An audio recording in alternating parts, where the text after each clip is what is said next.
Over the last decade, the Freeride World Tour has established itself as the world's most prestigious big mountain skiing and snowboarding competition. The first stop of this year's Freeride World Tour was in Hakuba, Japan, where the snow is usually so deep you need a snorkel. But this year, the legendary Japan was in short supply, leaving low tide conditions on the lower mountain. But still good snow for a freeride competition in the high alpine. The cosy town of Hakuba, with its 9,000 citizens, is one of Japan's most famous ski resorts. It's located in the Nagano prefecture, surrounded by nearly 3,000 metre high mountains. It is famous for its snow quality and powder. This year's venue/playground was the mountain Kuzurezawa, the perfect location for the first stop of the Freeride World Tour. Next, the tour went to Kicking Horse. This famous resort sits just above the bustling town of Golden in British Columbia and is known as the champagne powder capital of Canada.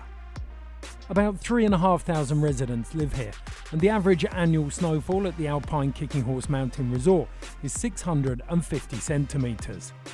This year, the ozone-facing Kicking Horse offered two different starting points for the riders to choose from. The third stop of the 2020 Freeride World Tour took the riders to Ordino Arcalís in the Pyrenees, known as the most remote ski resort in Andorra, with a summit elevation of 2,625 metres.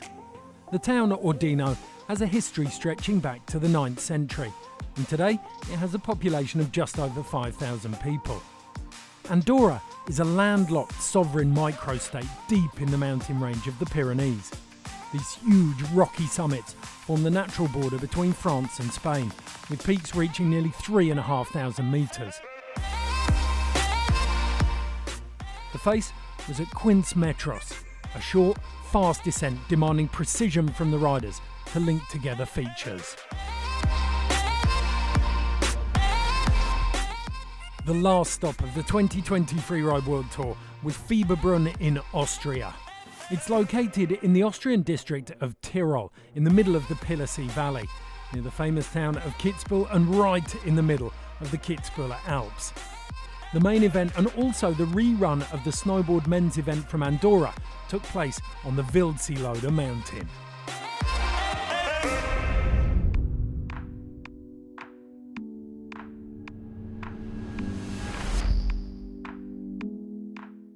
For Jacqueline Passo, the new season didn't start that well. In Japan, she had an uncharacteristic crash right at the beginning of her run and had to settle for 8th place. But things started improving for her in Kicking Horse. She didn't make it into the top 3, but a solid run secured her 5th place on the ozone. Like her husband René Barcred, it would appear that Jackie is only getting better with age. In Andorra, she sent it off the top lip and linked it straight into the second drop. Then on the big cliff band in the middle of the face, she sent it.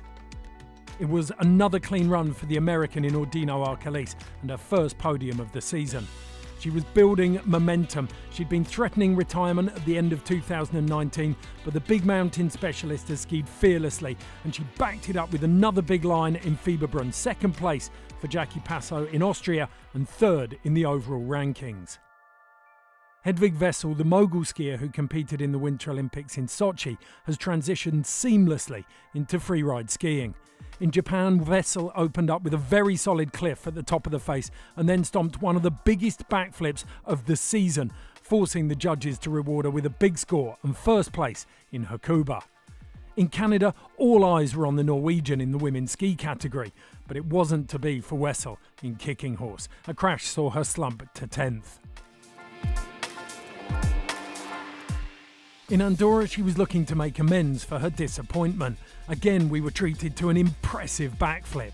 She tracked down the face with a couple of conservative drops, making sure she was clean and consistent. In a very strong field, she was rewarded again with 1st place. In Fieberbrunn, like Kicking Horse, it did not go well for Wessel. A crash on the upper part of the face saw her end the Tyrol event in 11th, but her efforts were enough for second place overall. Let's get to know the reigning world champion in the women's ski category, Ariana Tricome.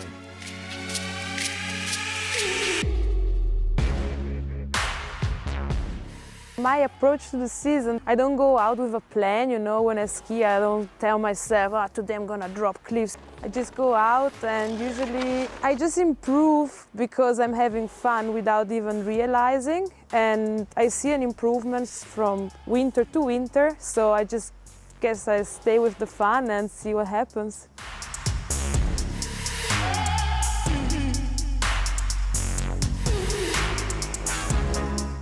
It's so crazy when I think I'm double world champ. Like when I think about it, I don't realize, what it means. So winning the last 2 years has been, of course, amazing, and it brought me so far and just opened up so many doors. So I'll be forever thankful to the World Tour for doing that to me.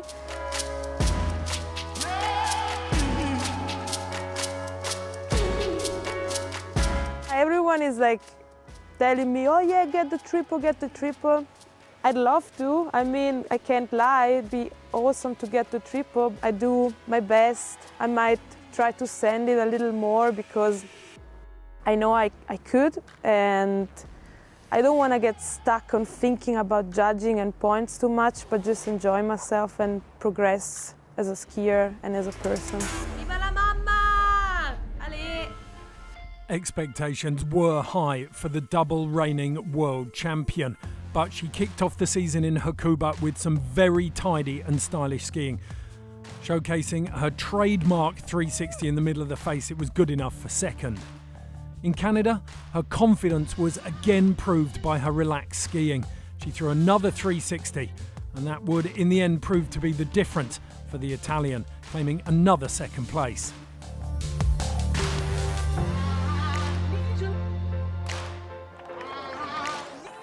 In the Pyrenees, Tricome was carrying an ankle injury, but on the face, she looked as stylish and as solid as ever. Her line choice wasn't as aggressive as usual, and she got bucked slightly trying to shut down speed for one hit, which could have seen her docked points, so she had to settle for 6th place. In Fieberbrunn, Ariana was under an immense amount of pressure, but she didn't hesitate, taking on the Housel Cliff at the top and then making her way out to the left-hand side onto this wind lip, where again we saw that trademark 360. In the lower face, she sent a huge drop to the finish. It was first place for Tricome in Fieberbrunn and first place in the overall rankings. So overall rankings in arguably the hardest fought category this year, women's ski. Tricome is 3-time world champion. In second place, the Norwegian Hedvig Wessel and the American Jackie Passo in third.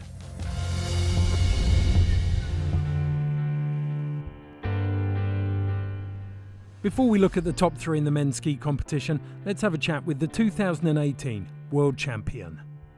I am Christopher Trudell. I spend my winters traveling America, Japan and Europe, skiing with my best friends and competing. The main thing is just to stay healthy through all the travels. You survive jet lag, opera skis, and get lost in Tokyo, carry all ski bags all over the world and eat healthy. So if you manage to catch a cold or hangover on the wrong day, you won't ski as good. So you have to take care of yourself and have good timing. Try to keep everything simple and keep your routine so you can just focus on your comp run. I mean, learning the face and watching it in your binoculars, because you're not allowed to go into the venue at all before you run. It's it's a huge part of the sport, and people often don't realize that we're not actually able to ski or be in the face before. So the more time and the more you know, and being able to turn that around in your head and experience it and visualize it, because I think it's super important for safety and being able to put down a good run. It's impossible to pinpoint who is going to be on the podium, because there is at least half the field could win the comp, it feels like. It comes down to who's having a good day, who's having the best feeling and good timing as well in picking a line that works that day. 。 . 。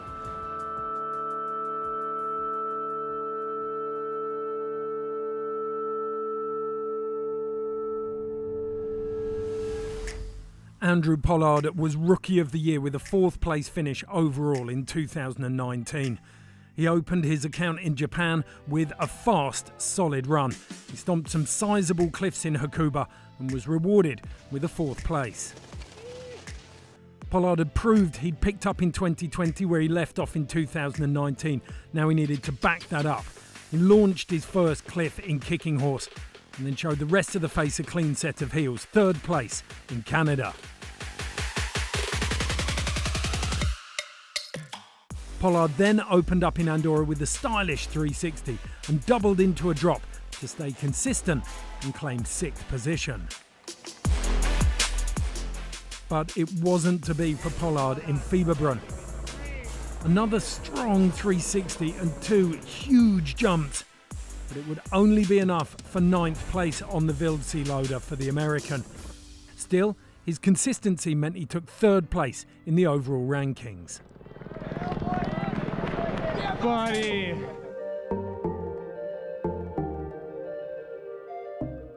Turdell was not in good shape in Japan. He opened with a nice cliff drop, but his 360 had a sketchy landing. It was 12th place for the Swede. After that disappointing start in Hakuba, Turdell didn't hesitate in Kicking Horse and threw a huge backflip over this ridge. He was then able to control the speed and cut back into another cliff before sending the line into one of the most technical zones on the face and taking on one of the biggest cliffs in the zone. He lined it up perfectly.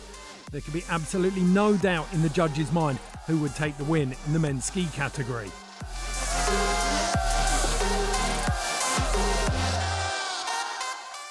In Andorra, the 2018 world champ decided to head out onto the steeper left-hand side of the drop-in to showcase the nerves of steel he possesses. From there, he kept his foot flat to the floor, blasting an amazing backflip. Then, rather than take the skier's right-hand line, he headed further to the left, opted for another backflip. His efforts were rewarded with 3rd place in Ordino Arcalis. It wasn't to be Turdell's day in the Tyrol. Although he started fast and solid, he ended up getting caught up in some shrubbery.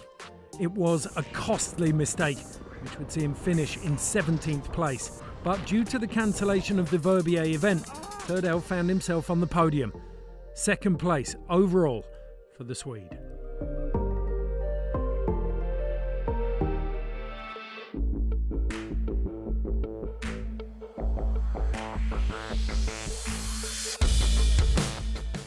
Isaac Freeland showed 2 huge drops in Hakuba. The rookie then backed that up with a solid 360. It was enough for 5th place.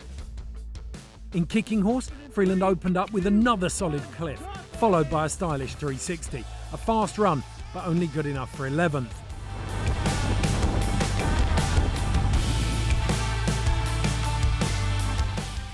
The Californian, who plies his trade in Alta, Utah, hadn't yet unveiled his freestyle repertoire until this switch Misty straight into a mute grab.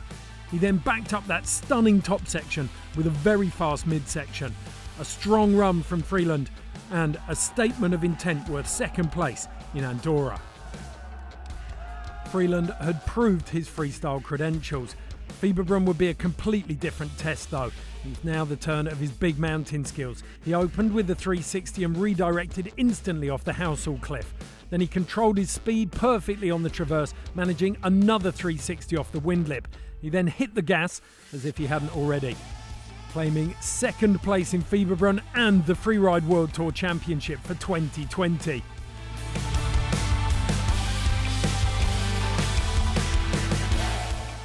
So, Freeland in 1st, the Swede Turdell in 2nd, Pollard in 3rd, and a trio of young Kiwis waiting to leave their mark in 4th to 6th.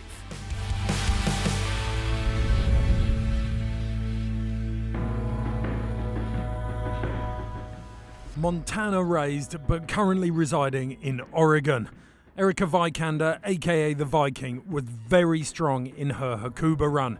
She used strong edge control in variable snow conditions to really shine and took 3rd place. In kicking horse, Vikander opted for start number 1. A half cab off the top cornice was a brilliant way to pique the judges' attention. She then laid out some huge turns in the middle of the face, leaving a massive vapour trail like an F-15 fighter jet. Canada offered another third place. Unfortunately, Andorra was not to be for the Viking. After 2 third places, she had to settle for 4th place in the Pyrenees, despite a very technical line.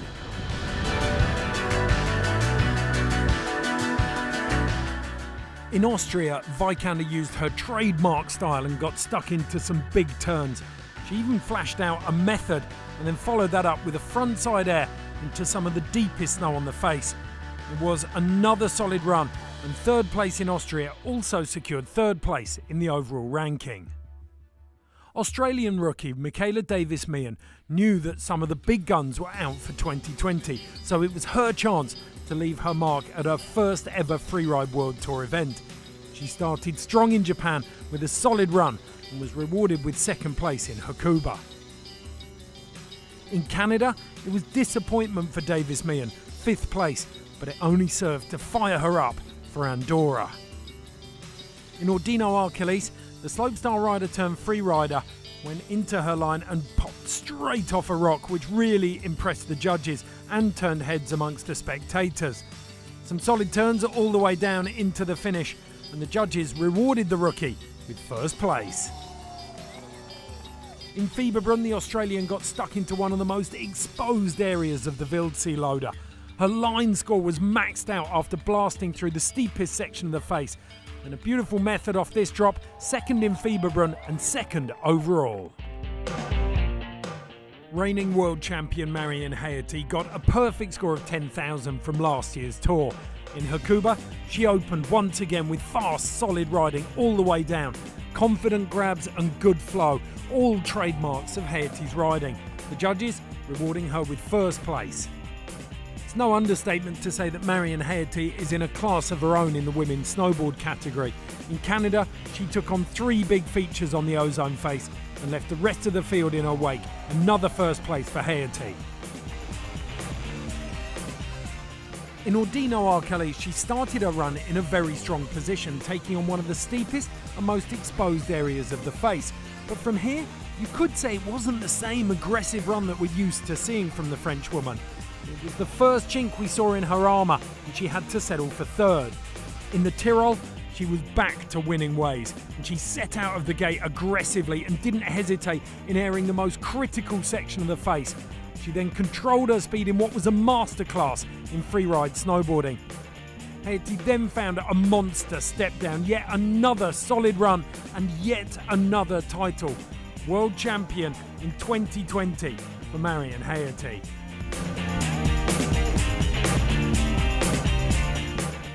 So confirmation of the results, Haerty again dominates the field to be crowned world champion, followed by Michaela Davis-Meehan and Erika Vikander. There has been some truly incredible riding during this year's Freeride World Tour. So let's take a closer look at some of the best POV footage. Yeah, bud. See you at the bottom, man. Have fun. You guys at the bottom. Do your thing. Stay on your feet. And shall we have a beer at the bottom? Should be okay. Excuse me, could you make a way? Could you make a way? That's my takeoff. That was sick!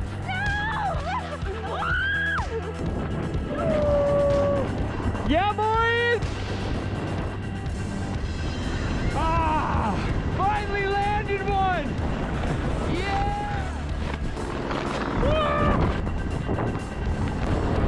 Switch underflip off the top. Yo! What the? Yeah, alright. And I was like, ah! Dude, you have power in your face. I know. How'd you do? I got 4 death balls! Never been in a hot seat before! Come on, Hudson! Yeah, buddy! Hudson! Yeah! Grass boys! Yay!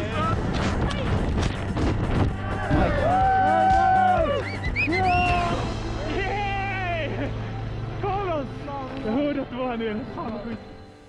Let's now hear from Sammy Lubke, one of the veterans on tour. My name is Sammy Lubke. I've been on the tour for now, this is my 8th year. Yeah, I've had ups and downs. I've had a few years getting close to reaching the title, and then 3 years straight of winning it. And kind of the last couple years have just been having fun. What's kept me coming back for more is probably just the excitement. People we compete with are like friends, family, you know, like, so coming back to see them and traveling to all these places, but still exciting competing against like such young, hungry kids these days. So I guess that kind of keeps you going.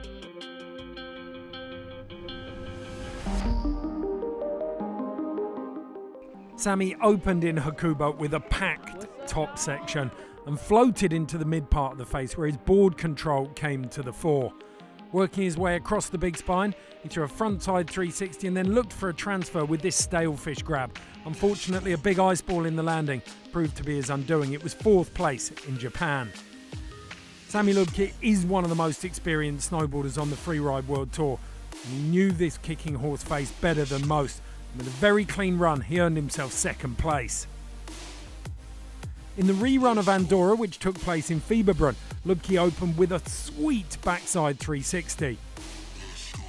He then linked that with a frontside 360 further down the face before he headed into the forest. Overall, 4th place for him in the rerun. Lubke was then able to make amends in Austria. This run was bookended by a beautiful start on the Hausel Cliff and one of the biggest airs of the day to finish.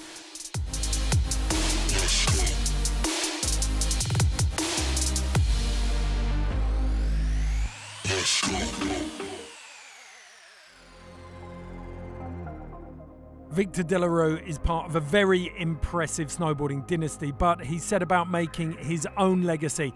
The 2019 world champion at the first time of asking set himself up in Japan with a huge hit at the top. He then managed to hold on to that, but it put him offline and he was forced to improvise on the lower section of the face. But he was still good enough for first. In kicking horse, Victor opened his run with a beautiful backside 360. He then tore into the face with some beautiful lines, making his way down onto a smaller cliff at the bottom. 3rd place for Victor De La Rue in Canada. In the rerun of the Andorra event, Victor took 5th place. He did open with a stylish 360, but he lost his edge and took a tumble further down the face. With the benefit of hindsight, it could be the mistake that cost him the title.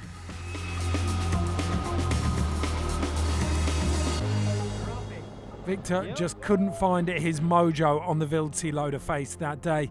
In Fieberbrunn, he had some decent drops, but by his standards, it was a conservative run. 8th place for De La Rue, which would see him slip to 2nd in the overall rankings.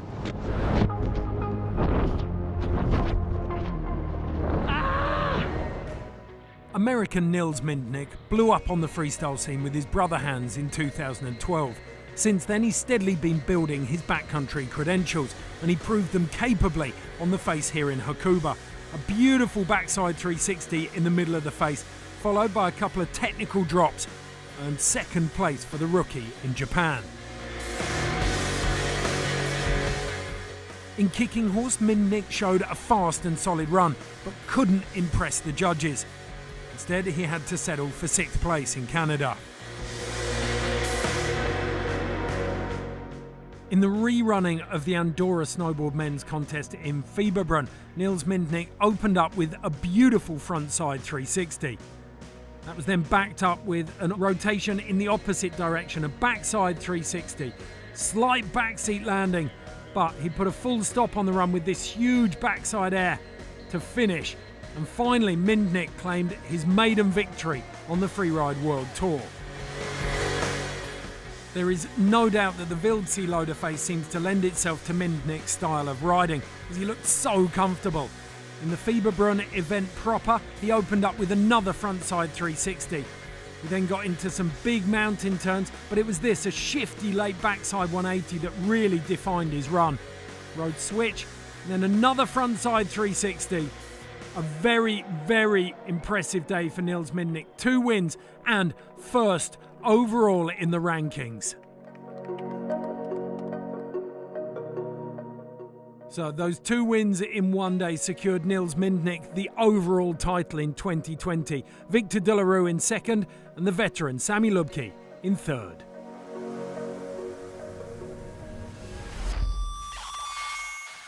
The Freeride World Tour 2020 was a huge success, although everybody missed the last stop in Verbier. But this just increases the anticipation for next season. Stay tuned when the best freeriders in the world take on the Freeride World Tour in 2021.